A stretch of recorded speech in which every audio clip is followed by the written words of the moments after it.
Hello, everyone, and welcome to the fourth episode in our Critical Creativity in Action webinar series. We're so excited that you are here with us today. My name is Jackie Gardy, and I'll be your host. We also have Chris and Kara behind the scenes who will be answering your questions and responding to your comments. This series will highlight the exciting new resource called Critical Creativity in Action. Our presenter, Dan Ryder, and I created this resource with support from many teachers around the world. Critical Creativity in Action is a card deck and manual containing literacy strategies designed to help EFL teachers add opportunities for creative and critical thinking in their classrooms. We are sharing the link to this free resource in the chat and will continue to share it during our webinar. Please share this resource with your colleagues. Now, throughout 6 webinars, we'll learn how to incorporate these free materials into our classrooms to engage our students' creative minds. Each session will focus on a different aspect of the Critical Creativity in Action resources, so we encourage you to attend as many of these sessions as possible. So, what can you expect when you join us for these special webinars? Each webinar is 60 minutes long. We will focus on one or a few of the activities available in the newest resource for teachers on americanenglish.state.gov called Critical Creativity in Action. We will explore the materials and activities from this resource, and we will share ways to use this resource in the classroom. And we'll finish each episode with thoughts and ideas for adapting materials from Critical Creativity in Action. Please use the comments to share your questions and ideas as we move along today. We want to hear from you. Now, the guiding question for this webinar series is, how might we use creativity to help our learners become critical thinkers? Each episode will help us answer that question in a different way. In today's episode, the Core 4, we will examine how critical creativity and action cards help us and our learners practice all 4 core language skills. We'll practice our critical creativity skills using Critical Creativity and Action card deck. And we'll explore ways to expand language skill development into critical thinking growth. So let's begin with this prompt to engage our creativity and get us started today. Which of the 4 essential language skills do you find most challenging to teach? Type your answer in the chat while I introduce our guest speaker. We are so pleased to have Dan Ryder presenting this series with us today. Dan is the Director of Design and Innovation at the Community Regional Charter School in Skowhegan, Maine, and he teaches science, technology, engineering, arts, math, English, and design classes in grades 7 to 12. He has 25 years of classroom teaching experience, and he works as a consultant for the Office of English Language Programs. He's the writer of Panels and Perspectives, Creating Comics in the EFL Classroom, the co-creator of Critical Creativity in Action card deck, and the co-author of the book, Intention, Critical Creativity in the Classroom. Thank you so much for being here with us today, Dan. It's an honor to have you. Thank you, Jackie. It's an honor to be here as well. I'm super excited for us to get started.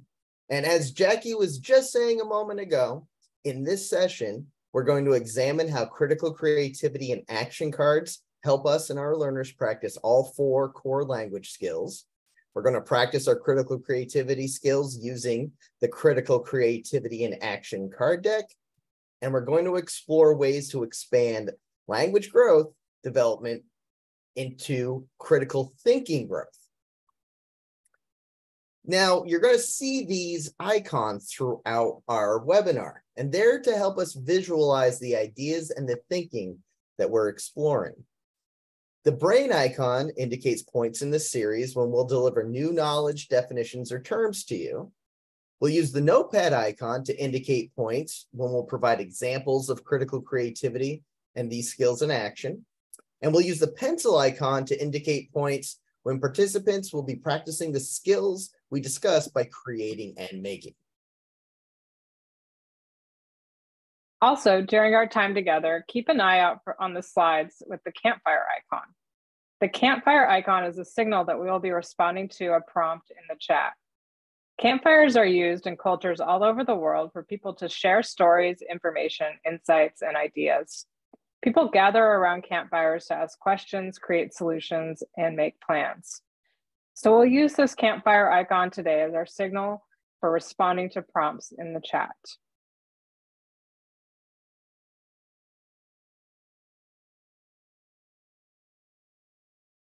So let's take a look at some of the responses from our first campfire question.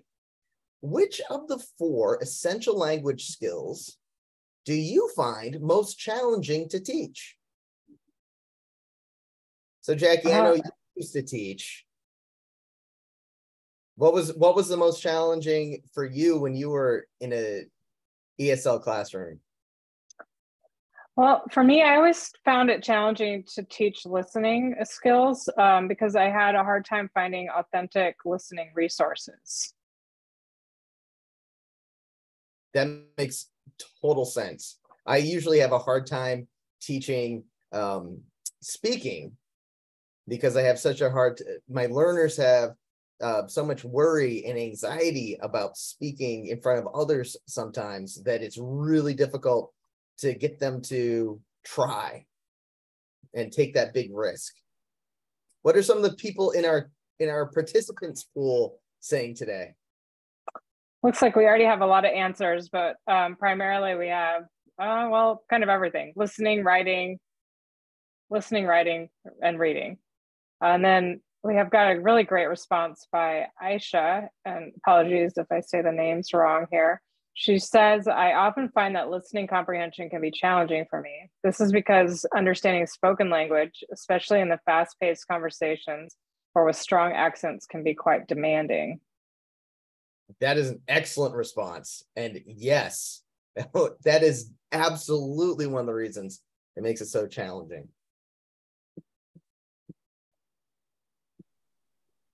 And she says also, let's see, it requires her to process auditory input rapidly and accurately, which can be challenging at times. However, with practice and exposure to various accents and speaking styles, I can improve my listening skills.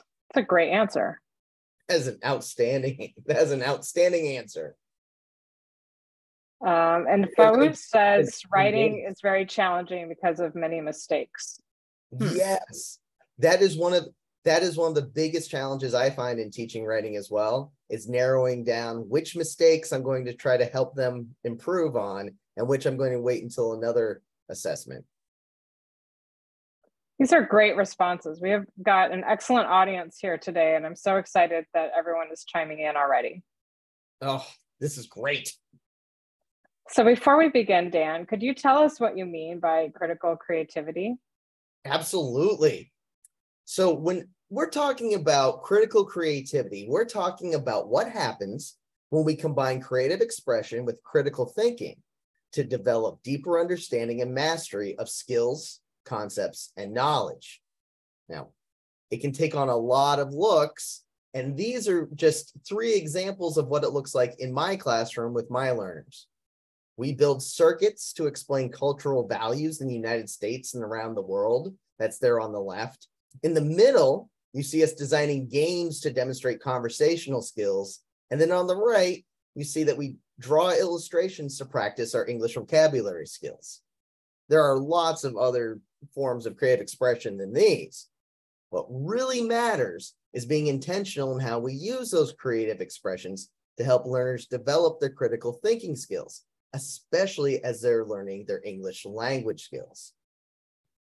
So another way to think about critical creativity is that it allows students to build authentic literacy skills while exercising their imaginations and their creative spirits. This image here is a creature that a learner developed, and they were tasked with designing a creature that would thrive in our climate. And then they had to diagram that creature to show that they understand many of our key terms in our science vocabulary that we were looking at, as well as with some of our art vocabulary that we were looking at.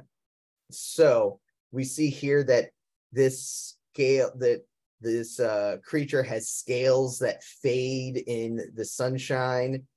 so that they can hide easily. They have a white muzzle. They have a sky blue wings, and they have a tail that allows them to both reflect in the sun as well as balance as they walk around. It's so cool. It kind of looks like a bird and a dragon all at once. That's exactly what it is. It is a combination of a bird and a dragon. And a little bit of a dinosaur too, which makes sense since dinosaurs and birds are related. Yeah. So let's think about the experience of teaching, reading, writing, speaking, and listening. We're now at our next campfire question. Which of the 4 core language skills do you enjoy teaching the most and why? And put your responses in the chat. And while we wait for you all to chime in, Dan, which language skills do you enjoy teaching the most? And then first, can you explain these drawings on this slide?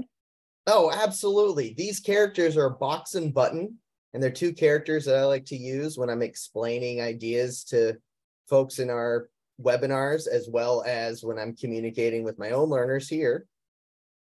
And I just use them all the time. One is supposed to look like the button on a video game controller, and one is supposed to look like a box. So on the left, we see Box with a pencil, and he's writing. And on the right, we see Button speaking into a microphone. And then on the lower left, we have Button reading a book. And in the lower right, we have Box listening on a set of headphones. And as I look at them and I think about what is the most challenge, or what do I enjoy teaching the most, rather, I love to teach writing because I find it incredibly rewarding to see how quickly my learners can grow and learn how to express themselves. I'd have to agree with you there, Dan. And it looks like our audience has a lot of different opinions as to what they prefer to teach. Let's see, we have a few really good responses here. So Ingles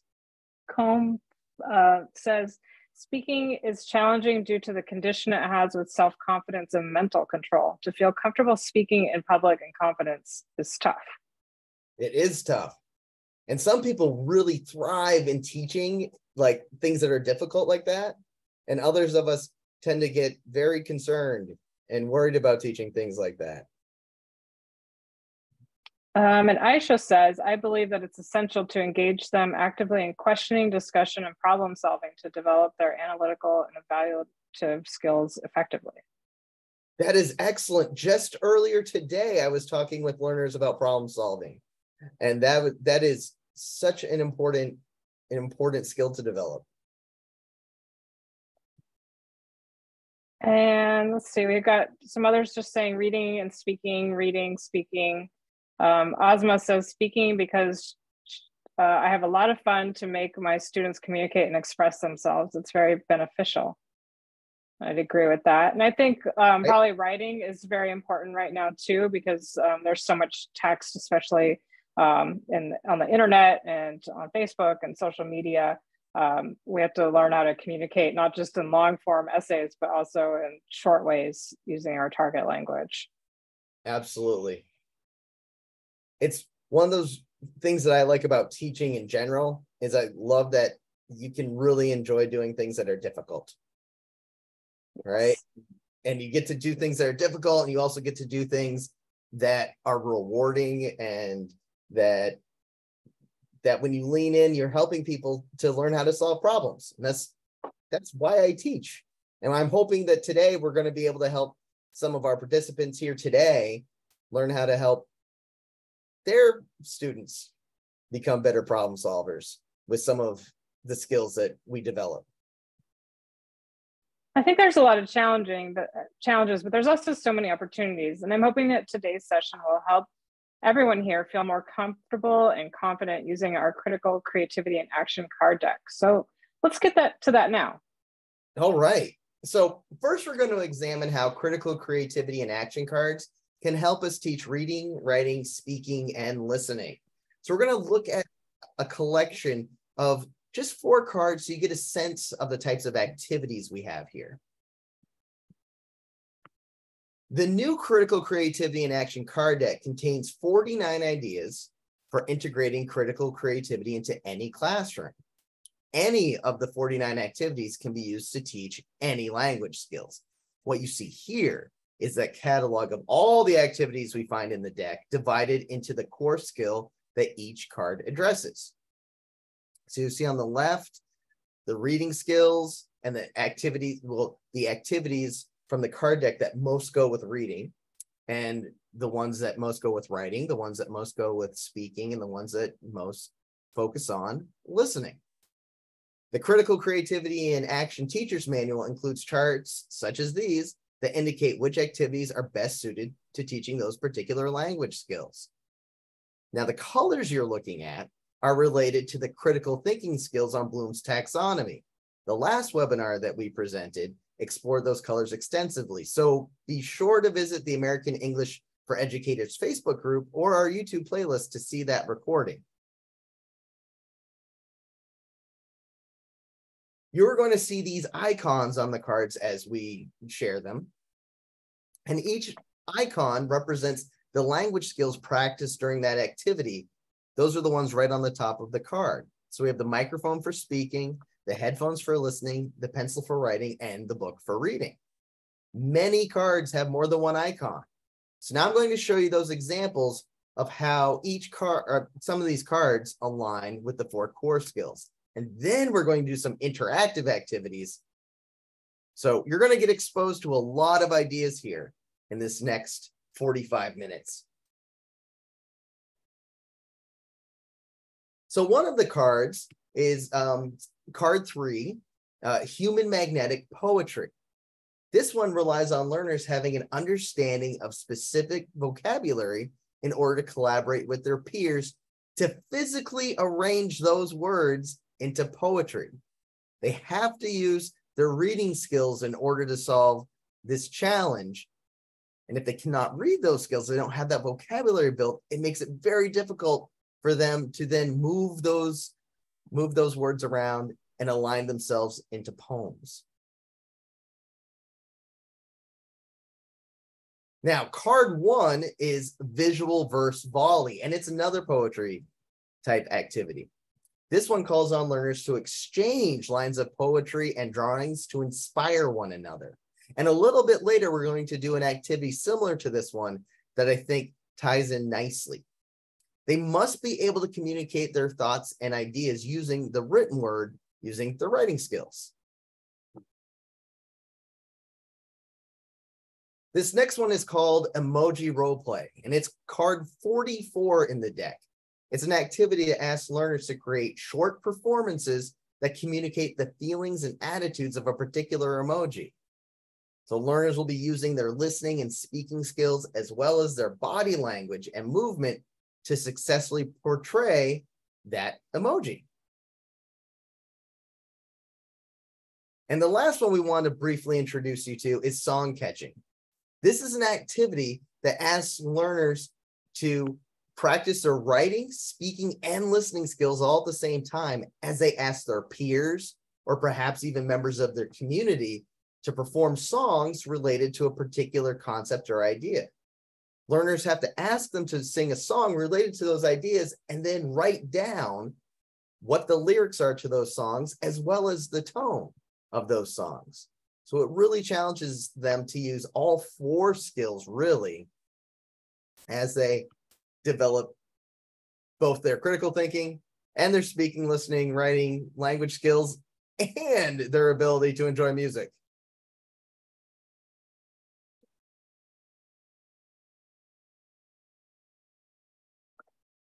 Wow, Dan, thank you for that quick look at how the critical creativity cards are aligned to the 4 core language skills of reading, writing, speaking, and listening. Today's webinar is focused on practicing each of those skills while using activities from critical creativity in action. These activities are great gateways to critical thinking as well. So now that we've seen some of the different critical creativity and action cards up close, let's think about how we could combine ideas. Whereas sometimes it's good to focus on only one skill, other times it's better to combine them. And this brings us to campfire question number 3. What forms of creative expression might help learners practice all 4 language skills at the same time? Now, Dan, maybe you could discuss some ways you practice all 4 skills at once in your classroom right now. Wow, this is a great question. And the thing that tends to help the most with my learners is using dramatic play. So we create a lot of theater. We create little short skits, little short scenes. We create a lot of short films. And we find that that requires learners to write because they're writing scripts.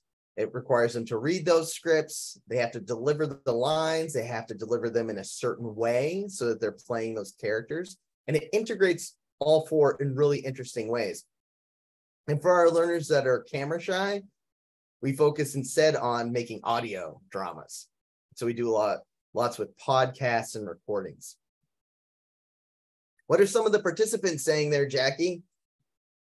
Well, we're still waiting for some of those to come in. So okay. I think I'm going to go back to a few other things that there's some questions that have come up while we're waiting. Sure. So, and some comments. So some people said, let's see, Kabdala said, reading is the best way to increase your vocabulary.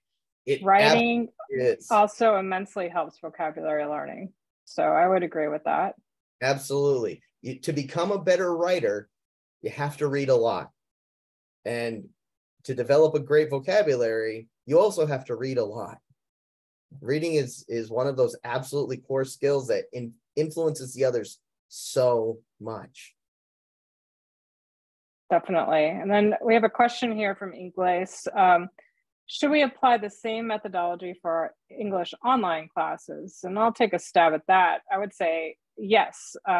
We can use the same methodology for our English online classes. And the activities that we're showing today work particularly well in the online environment, which is why we chose to do them for this webinar, whereas some are better suited for a face-to-face traditional class. So you as a teacher can go through the card deck and really decide which ones might work best in person, whereas some might be more amenable to online situations. What do you think about that, Dan? Oh, I totally agree. I've used many of these activities with my learners recently. I also used many of them during our COVID protocols when we were teaching by remote. And so I just made some simple adjustments. And one of the wonderful things about this deck is they're intended to be adapted and changed and reformatted and remixed to meet your needs. So whatever it is that you need those activities to do for you, even if it's just to get inspired by the card, you're still going to find a way to use these methods. Great. Yeah, and now we've got a couple of answers coming in. So Anna from Lima says, transforming poems into songs might include all 4 skills. Oh, that is a great idea. That is an absolutely fantastic idea. Anytime we can work in music, I'm happy. And work in poetry makes me pretty happy too. And then Huma says, role play is the best way to integrate all 4 skills. And I love role play. Like, I think it's such a fantastic way to go into places and help even those learners who are a little reluctant. I find some of my best role players are actually introverted learners who find a lot of strength in pretending to be somebody else for a minute. Yes. Well, I think here that the important point is that sometimes it's important to emphasize one skill by itself, and then other times it makes more sense to combine the skills in an integrative way. Absolutely. So the next goal of this webinar is to explore several of the critical creativity and action cards and practice the 4 core language skills and develop critical thinking strategies. Now, Dan here has chosen a few activities for us all to practice right now. And before we practice those, we have one more icon to share. This is a new icon that's going to help our audience. So when you see this worldwide word balloon, we want you to interact with us on the chat. So be prepared to think, create, and respond in the chat when you see that worldwide word balloon. We're going to start by practicing our writing skills as well as our memories. This next activity is called Fragrant Flashback. Because this card is purple, that indicates that it's part of the remember collection in the cards. It's connected to the remember category of Bloom's taxonomy. The writing is the primary focus for this one, and the knowledge dimension, indicated by the cards there in the bottom right, is factual. So we're going to be trying to remember facts from our past. Here's how it works. So step one, brainstorm a list of vivid experiences from your youth. So you can do that either in the chat. You can make a brainstorm of vivid experiences you had in your youth, or you can write it on a piece of paper on the side or type it on your computer. Wherever you'd like to collect that brainstorm is totally okay. Jackie and I are going to demonstrate by each of us doing a quick brainstorm. And we're going to do it out loud so you can hear what we mean when we say vivid experiences from our youth. So, Jackie, what are some of your vivid experiences that you've had?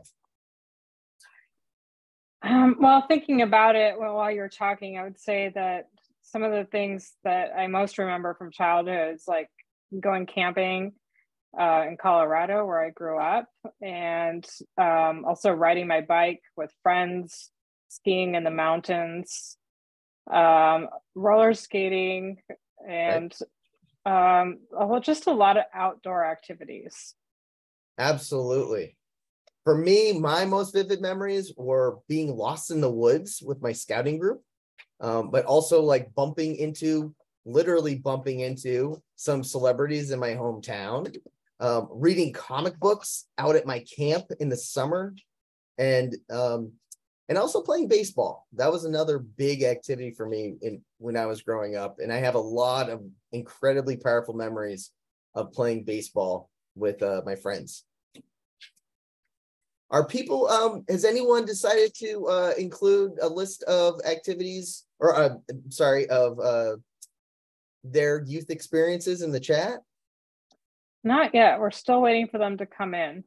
Okay, that's all right. While we're waiting to see some of those, we're going to choose just one of those activities or one of those experiences. I'm sorry.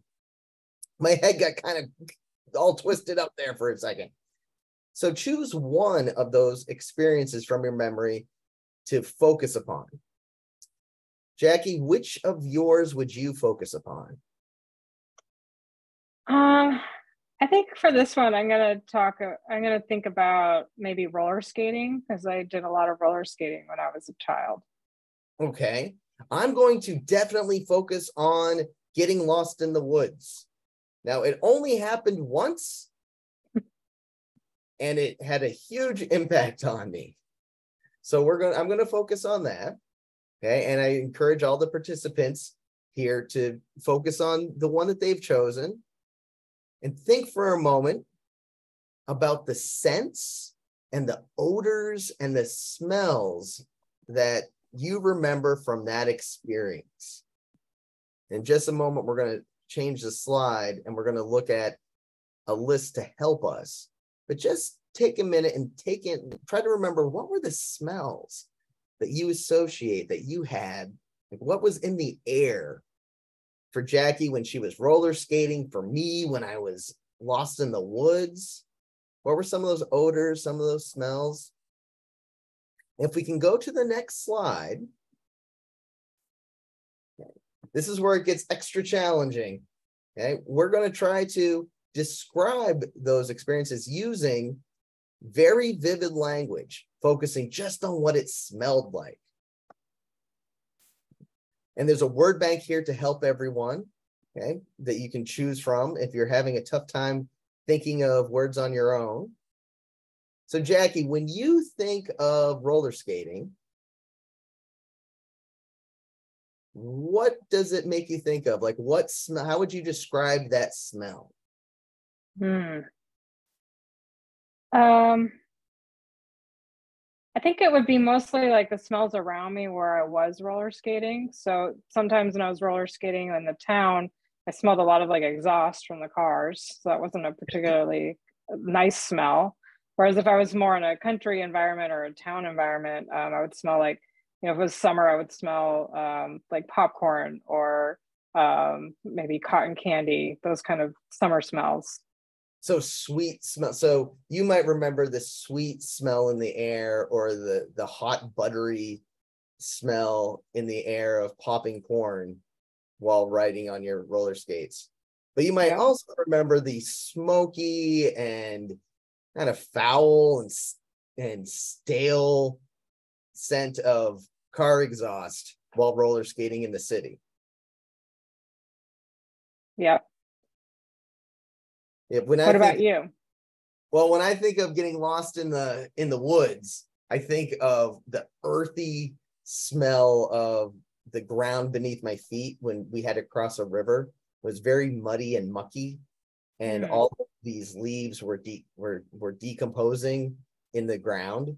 So it was very earthy, but it was also very pungent and musty. Right, and there was water flowing. But it wasn't fresh. It was fresh water, meaning it didn't have any salt in it, but it was very dark and it was full of leaves and sticks. And it was just a very intense experience around that way. But when I think of just the smells, they're not very pleasant. Let's see if maybe some of our audience has better associations. So Carlos says playing soccer with his twin brother and playing video games and riding his bike. So Carlos, maybe you can write in the chat what kind of smells came from those experiences. What kind of smells go playing video games? That's a great question, because I have some that stand out for me. And then we have Zamzagul saying skiing in winter. So I know that probably smells like snow, maybe. Does snow have a smell? I think snow always smells fresh and clean, right? It's got this crispness, like there's a scent in the air on a winter snow or a soft powder falling. Yeah, I'm interested to know what playing video games smells like. Yeah. So for me, playing video games has a plasticky smell from the controller, right? But I also associate it with kind of hot air and the smell of kind of metal, that metallic smell of the exhaust coming from the console. It's very specific. I actually find very positive. Like I really.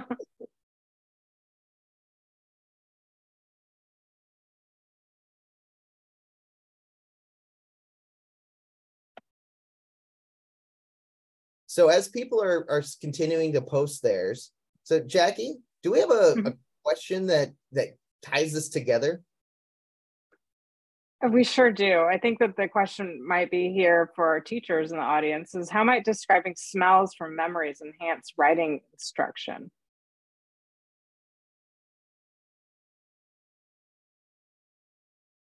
I find describing smells to be very powerful and very helpful for learners. It's challenging, as we just experienced, but it helps them to connect to all the senses that they experience in their writing, or that they experience, and how to express those.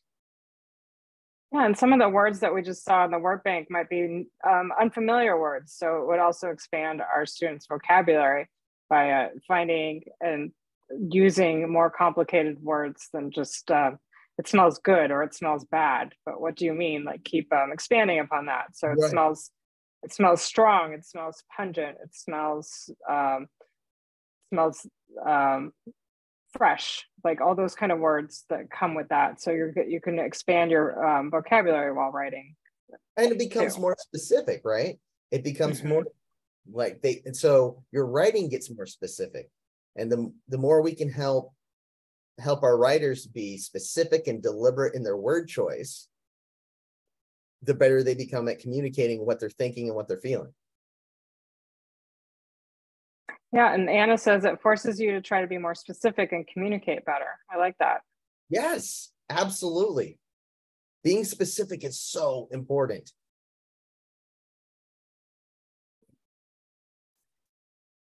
And Amoth says, focus on memory and experience.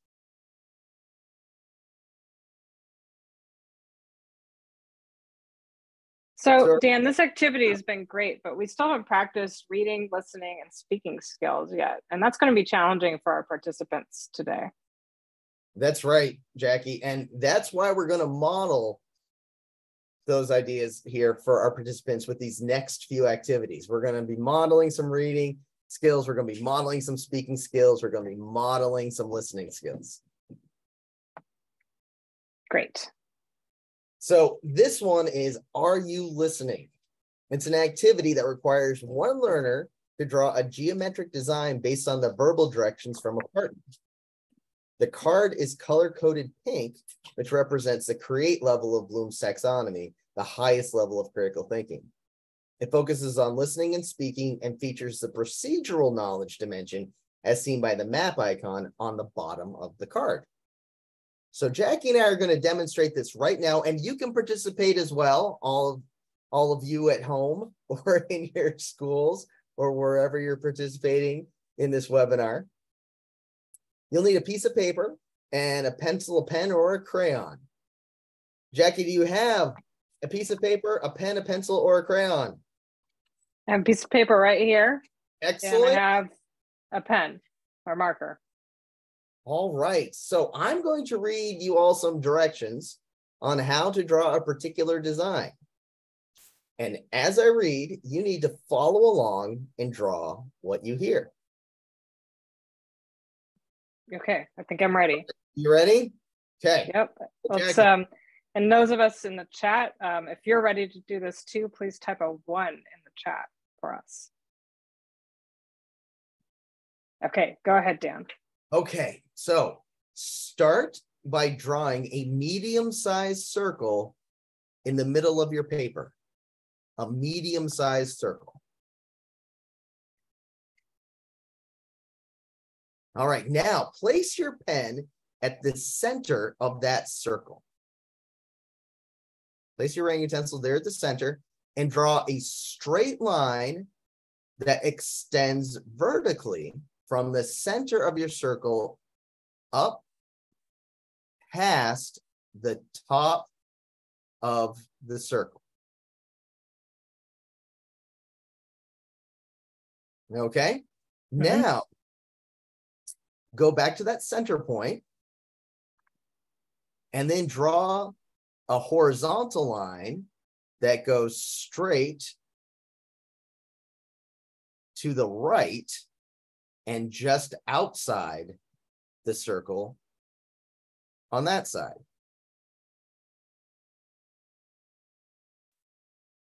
You good, Jackie? I think I got it. I think so. Go back to that center.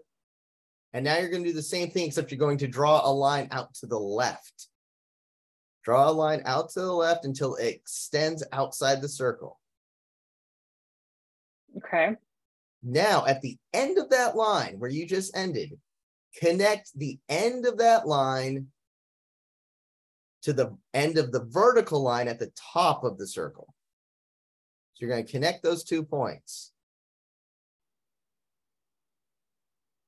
I think I got it. Okay. And there's one more instruction. Now go from the top of that line, that top line above the circle, go from that endpoint and go to the endpoint of the line extending out to the right side of the circle. Okay. Okay. So everyone we're going to take a look at how Jackie did, and we're going to look and see what she drew. And then you can all compare to see how yours compares to Jackie, and then we'll look at the correct diagram. So Jackie, what do you have? Okay, I hope this is right, but this is what I did. Oh, that is very good. Oh, that is excellent. Is it right? Guess what? It's right. Wow. In all of our practices, we haven't been able to get it right, and we finally got it right. Very exciting. It may not be as exciting for the participants, but for us as presenters right now, this is very exciting. Very cool. Now, for those of us in our audience, was everyone able to draw the same version, or did you come out with something different? I mean, I personally found, even though English is my native language, I still have troubles with horizontal and vertical. Those directions can be kind of difficult for me because I have to figure out, is it this way? Is it that way? I'm wondering if our audience had the same sorts of problems. I bet they did, because Okay. what it requires us to do is to think about technical language, right? Mm-hmm. And technical specific vocabulary for a specific purpose is really hard to develop if you don't have that purpose. Yep. So a couple of people are saying mine's the same. Yeah, that's so excellent. Good. Yeah. And we'll keep waiting to see if other people drew similar or different. Now, this is a pretty simple design, but it was pretty hard to follow along when I drew it and was listening. So I was having to listen and then quickly translate that listening to an application. Right. And so we were talking earlier about combining skills, right? And that critical thinking. So it's not just listening to factually what I say, it's also applying it, which is higher up on Bloom's, and challenging you to put that knowledge, that information you're hearing, and putting it right to work. And that can be difficult to manage.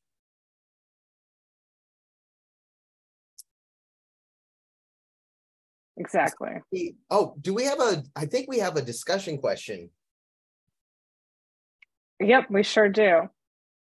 So let's look at this question here. And this is our teaching application question. So Dan, could you read that question out loud? Sure. So what might be an authentic situation where your students would need to give and receive clear verbal directions using English? So for participants, put your ideas into the chat of when might be times when your students would need to give and receive clear verbal directions using English. It's a great question. We need to think about authentic situations. So that would be like in their own countries, right? So when would they naturally use English to give and receive directions? Maybe I'm thinking like the thing that comes off the top of my head is like a tourist. Like if a tourist comes up to you and asks you questions like a direction, they're not going to necessarily know your native language, so you would have to respond in English. Absolutely. I think anytime you're going to be working with other English speakers and you might be needing to give directions or provide directions to another in terms of how to get to a place, right? But it could also be when if you're working, many jobs, English speakers all over the world end up in different worlds of work. And I could think of a place where a student is working in a business or restaurant, in a construction site, any sort of manufacturing or building, and they might be working with an international community. I think that happens a lot more now than ever before. And it can be a real matter of safety if they're not able to follow a direction, or not even follow a direction, to understand what the direction is. Right? Yeah, absolutely. And probably in transportation too. So if you're like in a train station or a airport, you might need to ask for directions, like where's the baggage claim, where's the platform for, I need to go to this place, where's that platform? And you might have to ask in English because that might be the only common language amongst the people that you're asking. I can also think of instances where they need to be on the phone and making phone calls and providing directions for any number of things. It might be to help a relative, it might be to help a community member, it might be to receive directions on how to do something for themselves. Yeah, absolutely. Let's see. Jane says when being examined in a hospital setting to diagnose a problem, that's a great example. Excellent point, especially since we encounter so many English-speaking medical personnel. Mm-hmm. Mm-hmm. And then giving clear instructions to do something. When someone's looking for a place, students need to give direction to make a DIY. So we've got a lot coming in. This is great. Excellent. That's fantastic. So I think that overall, this is a great activity to really pull out the authentic situations where you might need to really use your speaking and listening skills for a concrete reason. And sometimes it might have to do with safety. It might have to do with the time or work as well, right? A great way to expand this would be to go from geometric design to maps. Right? Create a map that would take someone from a place to a place. Yeah, right? Absolutely. And they could be simple maps. It could be maps just for there in your classroom or in your immediate community, your immediate surroundings, but still challenging them to be able to articulate exactly how to get from one position to another, which sometimes is very difficult. Very cool. Well, as those keep coming in, let's move on to our last activity. Absolutely. So say it in 4 ways. When learners participate in this one, they're expected to recite a line from a book, film, song, or other source 4 times. Each time they speak the line, they are to use a different tone of voice or a different emotion.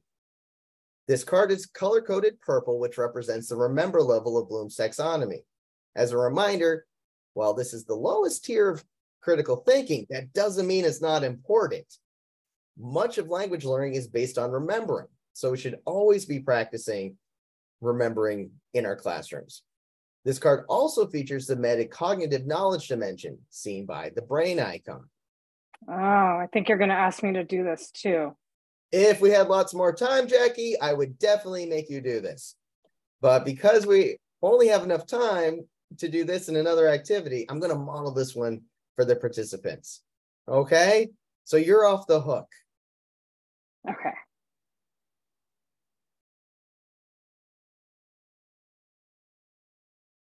All right. So I'm going to read this passage from Little Women, and I'm not going to use any particular tone of voice for this one.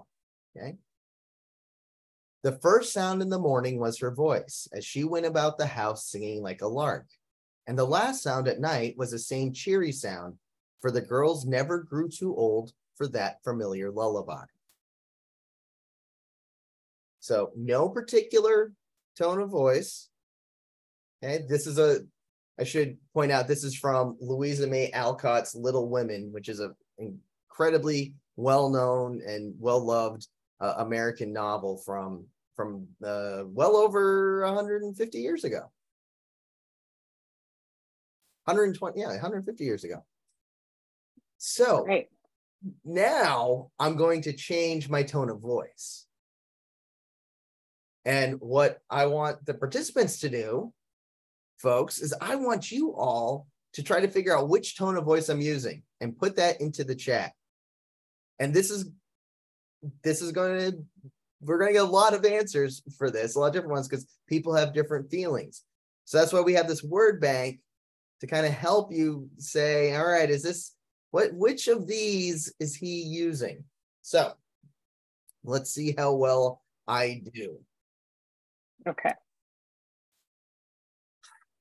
The first sound in the morning was her voice as she went about the house singing like a lark. And the last sound at night was the same cheery sound, for the girls never grew too old for that familiar lullaby.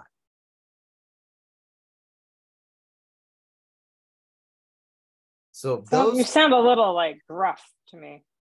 A little gruff? Yeah. So of those tones of voice in this list, Jackie, if you said I sounded gruff, which I think I did, which tones of voice would you say that I was using besides gruff? I think I'll agree here with Anna, who says frustrated. Yes, that's what I was going for. Did we have any other responses, or were there others who said frustrated? Carlos agrees with Anna, that's frustrated. that you sounded frustrated. Excellent. Any other emotions that we're hearing that you heard? All right, so frustrated was what I was going for. So why don't I try another one, and we'll see how people respond to this one. Okay. And looking at the time, we're not going to do all four, even though in an activity with my learners, I would have them do all four. In fact, I usually do all four very quickly, so they can bounce back and forth between different tones and really practice. But here, I'll try another one. Okay. The first sound in the morning was her voice as she went about the house singing like a lark.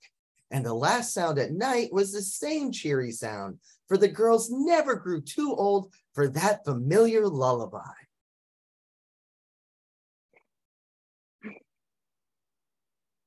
So what tone of voice was I using there? Of those ones I've got there in the list. In the list, I would say sweet. Would you say sweet? Yeah. What are our participants saying? They hands down agree with me. Oh, sweet across the board. Sweet. Oh, wait, we've got concerned and perky. Well, I could see perky. I could definitely see perky, right? I wasn't so concerned, but I was definitely perky, but sweet was what I was going for. That's what I was trying to convey. Ah, okay. This was fun. I guess a question for our audience here is, what did you notice about the changes in Dan's delivery as he transitioned from tone to tone? And why would this be important in the classroom to do an activity like this? Jackie, what did you notice about my change in tone and how my delivery changed? Well, I'd say, first of all, the word bank really helped. So I could kind of focus in on what I was trying to listen for. But I definitely had to be very focused with my listening to try to understand the different tones. I found my physical posture changed depending on which one I was delivering.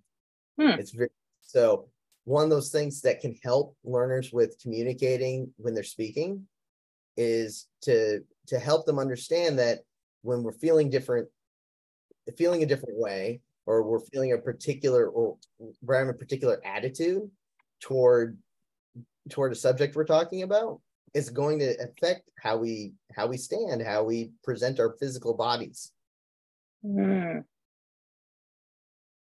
it looks like we've got some great teacher responses here. So this would be good for teaching stress and intonation and pausing and pace. So it looks like we're absolutely. Like using a strong or a weak voice. And this is something that our students can also practice, repeating the same passage over and over, but for more of a purpose than just memorizing the passage, but to convey different ways of speaking. Absolutely. I often will do it with just as a warm-up. We'll do it with just one word. Word, and say it in 4 ways. Great. Well, I think that there's one last activity, but we're gonna have to go real quick on this. What do you think? Do we have time? I think we do. Okay. It's a good one, and we're going to show it to people, and we're going to do this activity quickly. It's called Found Type Poetry. It's card 25 in the deck, and it asks learners to identify English words in their surroundings and then use those words to create short poems.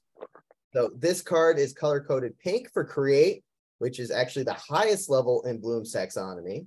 The main skill is reading, and it fits under the factual knowledge dimension as seen by the index card icon at the bottom of the card. So here are a collection of words found in the signs and displays from photos on Unsplash.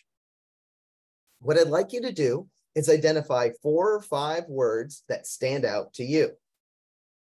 And on the next slide, you're going to see that I've done that for myself. I looked at these photos, and then I found these 5 words. We could go to that next slide. There we go. So here are the words that I noticed as I looked at these. I saw enjoy, I saw difficult, I saw love, I saw lost, I saw dream, and I saw here. And that turned into this poem that I put together. Enjoy difficult love, you're not lost. Enjoy the dream, you're here. Hmm. And so Dan, I really love how you made that into a poem. It's just looking at those different signs, and signs are around us all over the place. And in many places around the world, we find signs that are both in 2 languages or maybe even 3. And some signs are only in like 1 language, but I think that you could probably translate the signs you're reading into English and play the same game, right? Absolutely. It's all about going out into your surroundings and noticing that language is everywhere, and then taking that language and turning it into a form of creative expression, in this case, a short poem. And so participants can feel free, do the same as we go here into the last part of our webinar, these last couple of minutes. Feel free, if you see some words that would make some excellent phrases or some little poetic moments, put them right into the chat. We'd love to see them. And also, I'm going to be on the Facebook for Educators Facebook group all week, responding to your questions and responding to your ideas. So you can feel free to post them there as well. Dan, there's one I've got to share before we end here, because this is just brilliant. Okay, we have, as you enjoy each bite, oh, what a tasty scheme, but in your wildest dreams, calories will surely follow the stream. Oh, I love that so much. That is wonderful. And then there's one other. In a world of cheesy nachos so supreme, beware of danger. It is not what it may seem.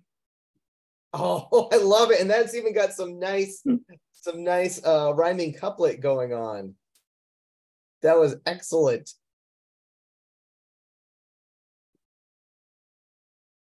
Very cool. Okay, one last one. You are not lost if you love. Dreams are never lost. They are here.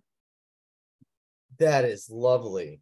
Dreams are never lost. They are here. Oh, I think that would be a great way to close today's session. Absolutely.